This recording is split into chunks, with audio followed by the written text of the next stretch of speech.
உடல் ஆரோக்கியத்தின் முக்கியத்துவத்தை இளைய தலைமுறையினருக்கு எடுத்துக் கூறும் விதமாக மாரத்தான் போட்டி காரைக்குடியில் நடத்தப்பட்டது. ஸ்பான்சர்ட் பை டாக்டர் மணிஸ் பல் மருத்துவமனை, காரைக்குடி.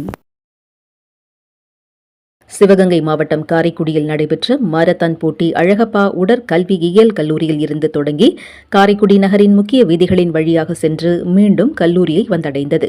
போட்டியை காரைக்குடி செட்டிநாடு பப்ளிக் பள்ளியின் தாளாளர் குமரேசன், துணைத் தலைவர் அருண்குமார், குளோபல் மிஷன் மருத்துவமனை குழுமத்தின் தலைவர் குமரேசன் ஆகியோர் கொடியசைத்து துவக்கி வைத்தனர்.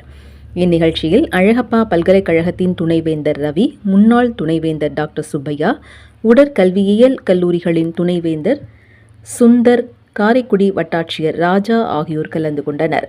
இதில் ஆர்வமுடன் கலந்து கொண்ட மாணவ மாணவிகளுக்கு முதல் பரிசாக 10,000 ரூபாயும், இரண்டாம் பரிசாக 7,000 ரூபாயும், மூன்றாம் பரிசாக 5,000 ரூபாயும் பரிசுகள் வழங்கப்பட்டது. அதேபோல் பெண்களுக்கு முதல் பரிசு 5,000 ரூபாயும், இரண்டாம் பரிசு 3,000 ரூபாயும், மூன்றாம் பரிசு 2,000 ரூபாயும் வழங்கப்பட்டது.